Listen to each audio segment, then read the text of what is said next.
And we are live, I think. We'll check and make sure. Hey, my thing popped up on the screen here. And there we go. All right. My camera guy is checking the sound. Make sure we got sound. And welcome everybody to the T350 show. It is Tuesday at 3:50. So hope everybody had a good Labor Day. We'll give the audience a few minutes to build here.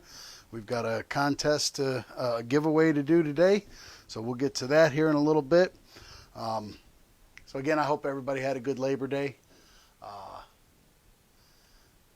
My camera guy is not checking the sound for me. Okay, we got sound. I'm good. All right. So we had a good time. We were out at the camper all week. We went out Thursday night and spent the whole weekend out there. In fact, I haven't been home since Thursday night. I came in from the camper this morning to work. So tonight when I get home will be my first time back at home in like a week. But had a good time. We did a poker run this weekend at the campground. We had a Trump golf cart parade, and we had 125 golf carts in our parade, and we just had a really good time. So yesterday was a little bit of a washout. It rained almost all day, but you'll have that, right? We had a nice weekend the rest of the weekend. And I actually got to get out and do a little squirrel hunting Saturday morning. Didn't get anything, but saw a bunch of geese. Found a nice spot if I wanted to hunt geese, I could definitely go down there. There was tons of them. But it was nice just to be in the woods. So last week's show, we talked about tips and tricks for building, and we did a bunch of little things here and talked about a bunch of little hacks that you can do when you're building your AR or setting up your AR. And if you didn't catch that show, you can catch it on YouTube. I believe if it's not posted yet, it'll be posted here within a day or two. Usually there's about a week of lag time from when the shows are videoed to when they get up on YouTube. Maybe a little bit more because of the holiday. But if you like our shows, like them and share them. Help build the audience. We got a couple contests. Like I said, we're going to give away a handguard, a gas block, and a muzzle brake today, or a muzzle device. And we promised a parametric trigger for hitting 1,000 participants in our A Architect group, and that happened this morning. When I got up this morning and checked the group, there was 7 requests to join the group, and those 7 members put us over 1,000 this morning. So it's really awesome to see the way we've built the community especially in the last a month or two. It's really we had a contest for 500, we had a contest for 750, and now we're having a contest for 1,000. And it seemed like we're practically doing them back to back. It took a while to get to 500, but now that we're seeing that build on itself, and people are inviting their friends to join the group, and we're really happy about that. And we hope everybody's enjoying the group, and participate, please. Ask questions, post pictures. We're starting a new thing. We got a couple of them in the works right now. Starting Thursday, we're going to have what we call the A Architect of the Week. You post a picture of your gun, your build on the site, on the A Architect page, and we may pick you to be featured as the A Architect of the Week. And that'll give you a little write-up, a little bio, a little bit about your gun, a little bit about yourself. You'll be the cover picture for the week. And you'll be the A Architect of the Week, and we're gonna swap that out every Thursday. We'll pick a new guy every Thursday, or gal, however it may be, right? And we'll feature you and your build. So post your pictures of your builds, and we love to see them. I love to see the different things that guys do to customize their guns, because it gives me ideas. I'm like, I'd like to build one like that. That looks pretty cool. So I just like seeing them and like getting ideas. So this week's deal on the website, if you buy any handguard, you get a free flash can. You get a free flash redirection can. Okay, so whether it's 308, We got 308 redirection cans. We got 223 redirection cans. Whatever handguard you buy, ARV, doesn't matter. You're going to get a flash redirection can to go with it. These things are really nice, especially on pistol applications for pushing that sound and blast downrange away from the shooter, away from the guys next to you at the range. They'll really appreciate it. When we first came out with these, we had a guy, we were at a show in Texas, and he's looking at buying one of these, and he was with his shooting buddy there, and he says, if I buy one of these, will you shoot with me again? Because he didn't want to shoot because he had a little pistol, AR pistol, and he was complaining about how loud it was. And his buddy says, if I buy one of these, will you shoot with me again? He's like, maybe. He says, but if you don't buy one, I ain't shooting with you. So the little pistols can be rather obnoxious, and these do help a lot. I put one of these on a 16-inch gun and was doing some testing with it, and I was able to shoot without hearing protection, without my eardrums being rattled. I don't recommend it. I never recommend shooting without hearing protection, but I tried it just to see what the effect was going to be, and this thing really pushed the sound downrange, especially on a 16-inch, to where I could effectively shoot it without hearing protection and not have my ears ringing and feel like they were damaged when I was done. So any handguard you purchase this week, you're going to get a free flash can, free flash redirection can with it. So this week, we're recycling a show that we did really early on. We only had about 100, 150 participants in the group when we did this show. And so we got 1,000 members now, so we're going to recycle this one just for a little bit. And most guys that have been into this for any amount of time, they know this stuff. You know, I'm sure we have some new people that are getting into this or just thinking about getting into it. So that's really who we're after. So what we're going to talk about today is personal protective equipment. And we're not talking about this when we say personal protective equipment. I'm about tired of these things. What we're talking about is eye and ear protection mostly. So when we're shooting, you know, the biggest thing that gets damaged or can get damaged is our ears. You know, these things are 150 plus decibel explosions going off not too far from our faces. So hi Jesse, how you doing? So we want to talk about hearing protection, and there's different levels of hearing protection, and everybody has their favorites and their likes and dislikes. You know, at a minimum, these foam expanders, you know, you can take these and you kind of work them down, right? And you open up your ear canal and you stick that in there, and then it slowly expands back out and it fills your ear canal. And they're effective. They do the job. Probably not as, obviously not as effective as some of the electronic pro ears and that kind of stuff, but these are effective. You know, if you're shooting a 50 cal or a 338 or something, these might not block out all the sound that you want them to. You might want to double up and put on at least a set of earmuffs with them. But at a minimum, we recommend using some kind of foam earplug when you're shooting.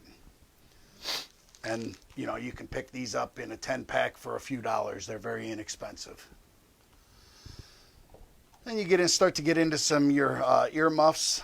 I bought these at a yard sale, I don't know, a couple of years ago for $1. Guy had them sitting on a table, and I'm like, you know, for $1, I'm going to buy them and throw them in my truck or whatever, you know. If I forget my good ones and I'm going to do some shooting, or I go somewhere and somebody says, hey, you want to shoot? I got a cheap set of earmuffs at least. Now, the one thing I don't like about these is that when you put these on, okay, and these aren't super noise canceling as far as quality goes. There's a very thin layer of foam in here, plastic shell. They do the job at a bare minimum. They lower the decibels enough that you're not going to damage your hearing wearing these. The one thing I don't like about them is that I have a full gun out here with me, but when you're coming in here and you see how they want to hit the buttstock of your gun when you're coming up. These with the large lobe on the bottom, they want to interfere and they want to push up off your ear, especially when you're trying to get down in on some iron sights or something that's really close. That's my one and only complaint with these, and I'll probably talk loud as I put these on because I can't hear myself talking, so my decibel level probably goes up. But with these big, you can turn them around and use them the other way, so they're a little narrower at the bottom, but they still interfere a little bit. But you know, a cheap basic pair of these, again, it's the bare minimum. You know, and you can pick these up at Walmart for, I don't know, $5.99, $6.99, $7.99, something like that.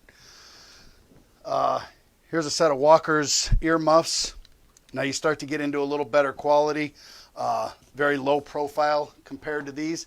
You'll see how much lower profile they are, and that helps with that interference with your gun when you're coming up and trying to get your cheek weld. You know, you can see the thickness here is this compared to that. So it helps you get your face down closer and you don't get that interference and these wanting to push up off of your ears. You got a little more foam padding in here. It's probably about 3 times thicker than these Def Guards. I won these at a Whitetails Unlimited banquet. It came in a kit with a pair of safety glasses and a knife. And, you know, these are great. You know, they block out a lot of sound.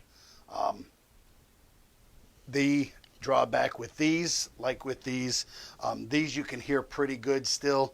These start to cancel out enough noise that you can't hear maybe your buddies next to you, the guys at the range that you're with, or maybe the range safety officer. If someone's calling a ceasefire 2 or 3 bays down, you may not hear them with these on, especially if you're actively shooting, because these just cancel out enough noise that anything beyond 15 or 20 feet, you start to become hard to hear them. So if the range safety officer's yelling or somebody down the line is asking for a ceasefire, then you may not hear them with these. So that's where we get into what I like, and these are the electronic noise canceling earmuffs. You know, you can pick these up. You know, these were $6.99, $7.99. I think these are going to be in the $20 range, $25 range, somewhere in there, something. And that kit was probably a little more, but just because it was a kit. But these type of earmuffs you can pick up relatively inexpensive. You know, you start to get into the more expensive stuff here. These were $40-ish, $49, $50, something like that. They're battery operated. 2 little AAA batteries. And they turn on. You got an indicator light, tells you they're on. It's actually got an audio jack here. You can plug in and play a little bit of music. If you're at the range and you're by yourself and you don't have to worry about a range safety officer giving you a ceasefire, or your buddies want, you can put a little music in there. I use these when I'm cutting the grass at home, in fact, and I'll plug in some music. And what these do, you put them on, and you can see there are little microphones right here, and I can hear everything perfectly. I mean, I can hear every little thing. In fact, it magnifies the sound. It amplifies the sound. It helps. I have terrible hearing in my right ear from years of not wearing hearing protection when I was supposed to. That's why I advocate for it now, plus working in a machine shop. And, my hearing in my right ear is terrible. And putting these on actually acts as a hearing aid. I can hear better with these. Yeah, right. The Slayer and Metallica and Megadeth concerts throughout the years too. That might have had a little something to do with it. But yeah, nothing. Playing Led Zeppelin and throwing lead. There you go, Jesse. Right? Led Zeppelin, right there. That's my band. So, these things are really nice because when you hit a certain decibel level, they shut off. And there's a little bit of a split-second delay. Like if you're talking to your buddy, his lips are going to be moving just, like you see that old Western on TV where the lips are moving and it doesn't quite sync up with the, so you're going to get that little bit of delay, but you're hardly going to notice it. But what you get is when you get that crisp snap, these things shut off and it lowers the decibel level back down to a place where you're not going to damage your ears. As soon as the sound is over, it comes right back and you can hear everything just as clear as a bell again. Really nice too for a hunting application. You know, that way if you're up in a tree stand and you want to be able to hear that branch snapping behind you, telling you that a deer's coming, whatever, you know, you want to be able to, you know, these things are really great because they amplify the sound, but when you shoot, you're going to protect your hearing. And there's a bunch of these different styles. There's some that the Walker Pro Game ears and stuff like that, where it's an actual piece that fits inside your ear and comes up around the back of your ear. It looks like a hearing aid, like the old style hearing aids. Do the same thing. They shut off at a certain decibel level, and those start to get up into the a little bit more pricey range, $100, 100 plus. But those really hearing aid really amplify the sound, especially when you're in the woods. And again, they shut off when you're, you know, a couple years ago, I got a 10-point buck out behind my buddy's house, third day of gun season, and I popped off a 450 Bushmaster inside of a closed blind, and it rattled my, so there was enough concussion. It had a muzzle brake on it, and it had enough concussion that it moved a half-empty propane tank. Because I was leaning out the window, but I was pointing out the window, but the gun was still inside the building, and I shot at the deer, and there was enough concussion coming off of that thing that it actually moved the propane tank with the heater on it sitting next to me, and you know, so it rattled my brains around in my head for a little bit. So you know, these things are really nice for and the Walker Pro Game ears for hunting. Make sure, and it's nice with the indicator light. You can always know when they're on. Make sure you shut them off when you're done, because you'll go to use them and your battery will be dead, like I did a couple weeks ago. I don't know how they got left on, but I got somewhere and I needed to use them and the battery was dead, and I didn't have any extra batteries with me. So make sure you either carry extra batteries with you or keep it shut off. So eye protection. I got my eyes with me all the time. I need them to see. I don't wear extra eye protection when I'm at the range because I have shatter resistant glasses here. The one drawback of having your own glasses is I have, not so much with bigger ammunition and bigger bullets, a 22 semi-automatic. I've had 22 casings go up and hit me in the eyebrow and drop in behind my glasses and come down and sit and sizzle against my cheek. So if that's an issue for you, you know, you can get the owl type of that go over top of these. You can get some eye protection to go over top of your regular glasses, or you get those owl type glasses. You know, I had a guy, there was a guy posted on there earlier about he didn't like to wear eye protection unless it was mandated. You know, you catch a round coming out of a gun, a spent round coming out of a gun in the eye, and you're going to wish you had some glasses on. So we highly recommend wearing, if you don't wear glasses, we highly recommend wearing at least some kind of eye protection. These are very inexpensive. You know, we buy these for the shop here, and give them out to the guys to wear as eye protection. They're nice and form-fitting, so not even a 22 round is going to get in behind here anywhere. You know, that round is going to come up and hit you in the skin, bounce off, you know, maybe give you a little dot or something, but it's not going to get you in the eye. It's not going to get behind these and burn your skin. They make these in different, you can get them in smoked glass or the yellow. I really like the yellow. If I'm going to shoot with some kind of eye protection over top of these, I like the yellow because the yellow really crisps up your vision. You can really see a lot better. The yellow, they call them the blue blockers or whatever. I really like those a lot. When you're buying these, make sure you look. There's a little, I know you can't see it here, but right here there's a little thing that says Z87 Plus. That's what you want to look for when you're buying a set of safety glasses, is that Z87 Plus. That's the shatterproof. That means you're getting shatterproof glass. It's not, if something comes back and hits you really hard, this isn't going to shatter, and it isn't going to put little pieces of plastic in your eye. It could crack or it could break, but it's not going to shatter into a bunch of little pieces. So, at a minimum, some kind of eye protection.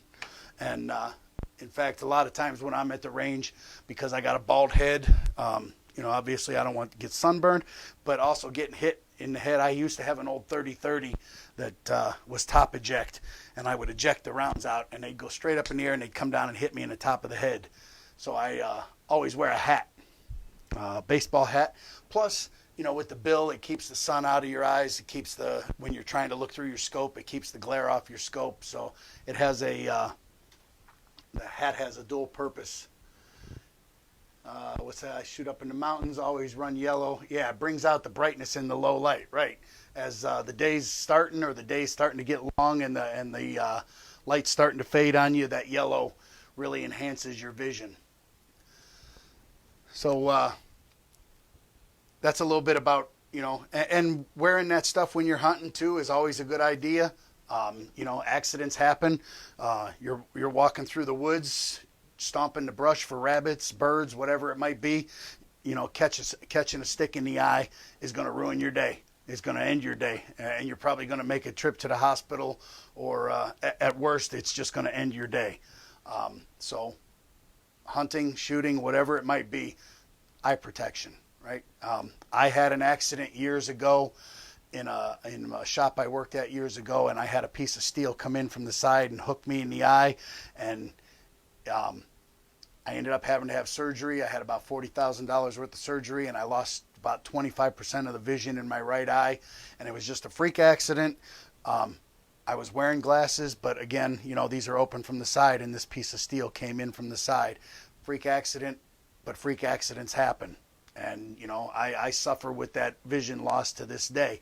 It doesn't stop me from doing much. I can still shoot I have a little bit of trouble with iron sights sometimes, especially in low light. I don't have too much trouble with a scope application. Just iron sights can give me a little bit of trouble as the day's starting or the day's getting long. But, you don't want to go through what I went through. It was one of the worst pains I've ever had in my life, and the inconvenience, and just, I've dealt with it all of my life, having that 25% of the vision gone in that eye. A cheap pair of these will avoid that problem for you in almost every instance. Last thing I wanted to mention, and a couple things here real quick.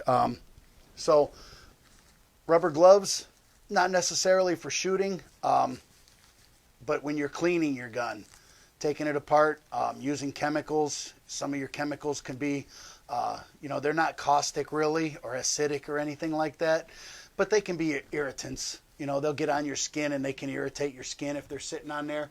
So, having a nice pair of gloves, rubber gloves, nylon, what are the nitrile or whatever they call these? Depending on, you might be allergic to some of this stuff. Make sure you get the stuff you're not allergic to. And they're, again, very cheap. A box of these is very inexpensive. Use them while you're cleaning your gun, while you're working with chemicals, and you throw them away. Pull one inside the other, toss them away when you're done.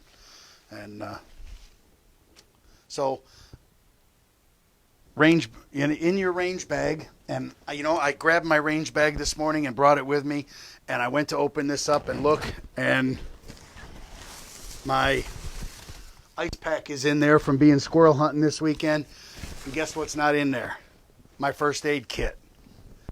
So having a first aid kit when you go to the range, there's a bunch of different kinds of first aid kits.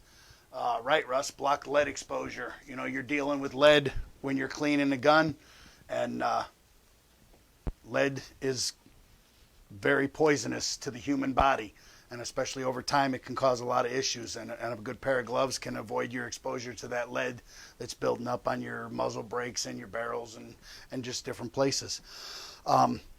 Your first aid kit.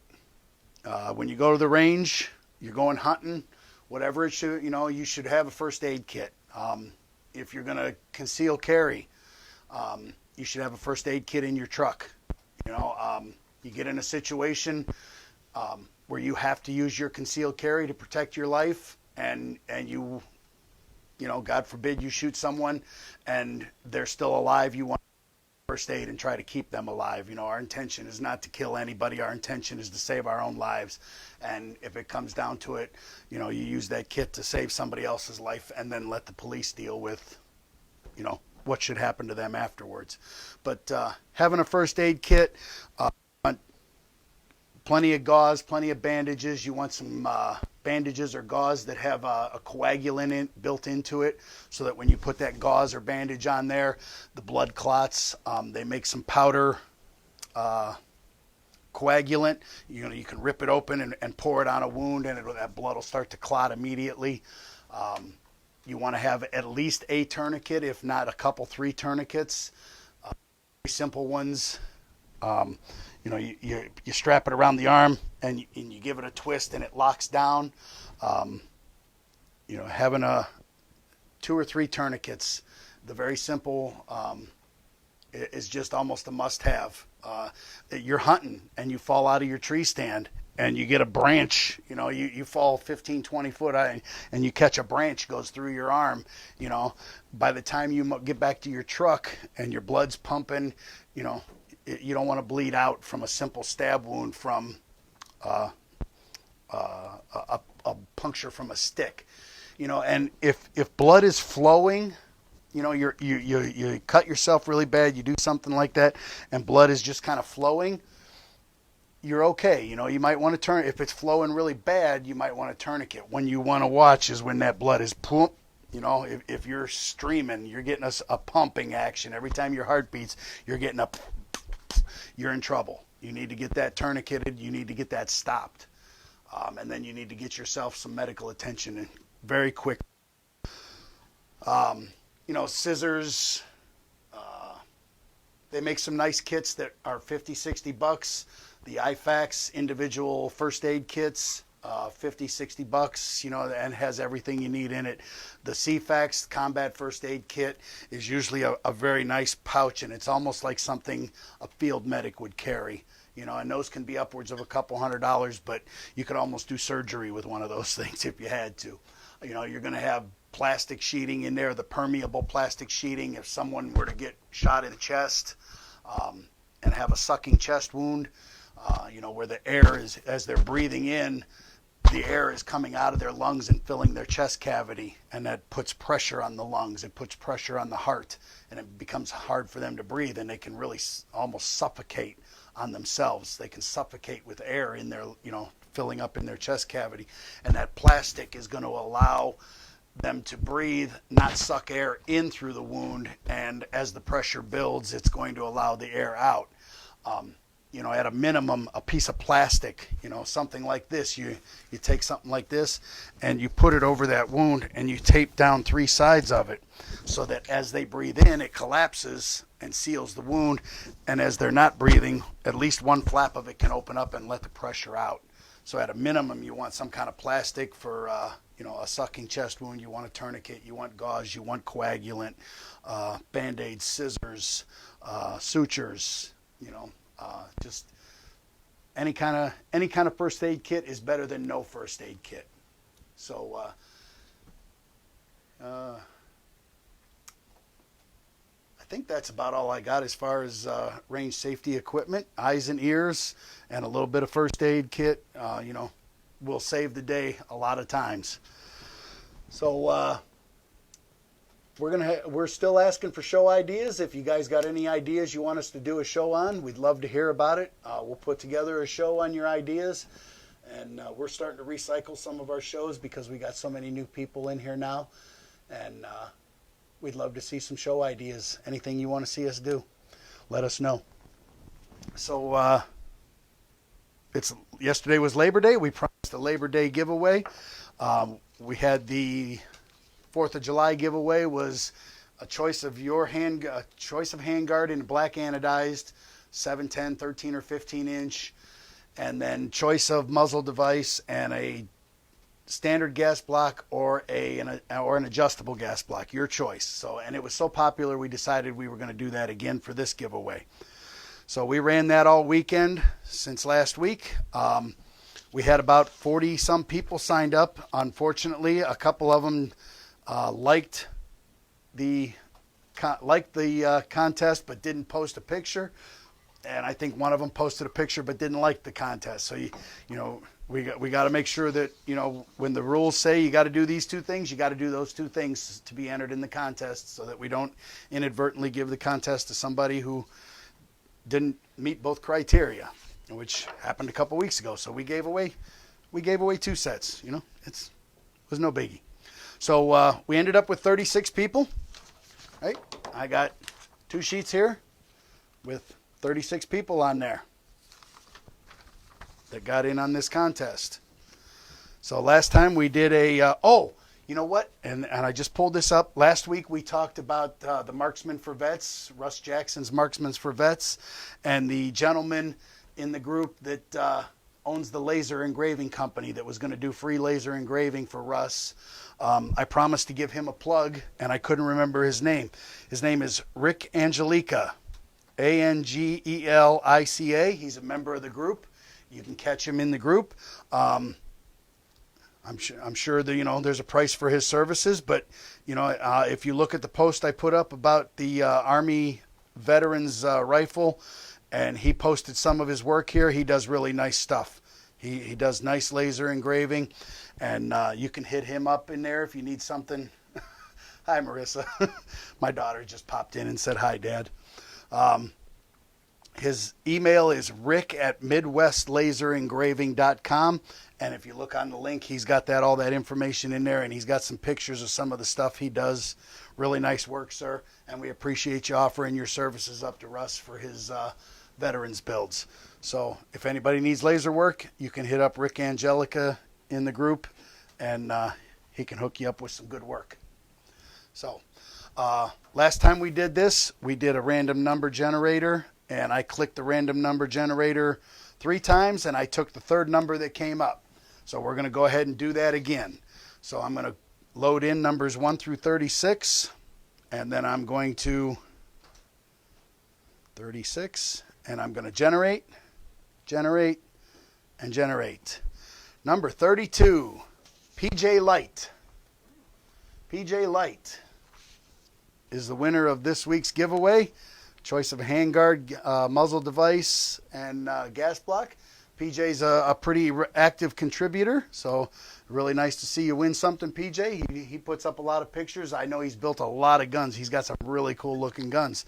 So maybe this will be the start of a new build for him, and we'll get some cool pictures in a few weeks after he builds another gun. PJ Light is our winner this week. Just so you all can see, number 32, right? And number 32 on the sheet is PJ Light. Okay. So, we talked about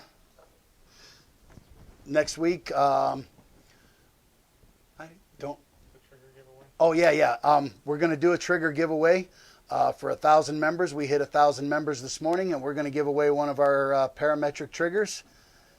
This is a nice little cartridge style, single stage, 3.5 to 4 pound drop-in trigger. Very easy to install, very light, very crisp. And we're really happy with these triggers. We've cycle tested them to 20,000 cycles. We put a few new components in it. The one spring gave out on us at 20,000 cycles. We put another spring in it, and we tested it to 20,000 more cycles, and that spring was still going, and all the other components were still going strong. So the only issue we had at 20,000 was the one spring. We're so happy with what we've got here that these have a lifetime warranty. For any reason, this thing breaks, ceases to function on you at any time down the road after you get it, send it back to us. We'll repair it or replace it, no cost to you. So we're going to get that information up on the A-Architect group page and how we're going to run that contest. It'll be the same type of thing, a like and comment kind of contest. And someone next week is going to win a drop-in trigger, $129.99 retail value. So, Don't forget about deal of the week. You get a free flash can with any handguard you order this week. Black anodized, Cerakoted, ARV, whatever it is. You're going to get a free flash can with it. You just let us know what size thread you want with that. And we'll assume that if you're ordering an AR-15 handguard that you want an AR-15 flash can. But that's not always necessarily true, because an AR-15 platform can do a 300 blackout, which takes the 5/8 24 thread pattern. So just if you're placing an order for a handguard, in the notes, for the flash can, put in what size thread you want, so we know what to send you. And that's all I got this week. Appreciate you guys joining me. We'll see you all next week. And remember, you don't have to be an expert to build your own AR. You don't have to be an expert to maintain it or upgrade it. We're here to help you do that. Thanks.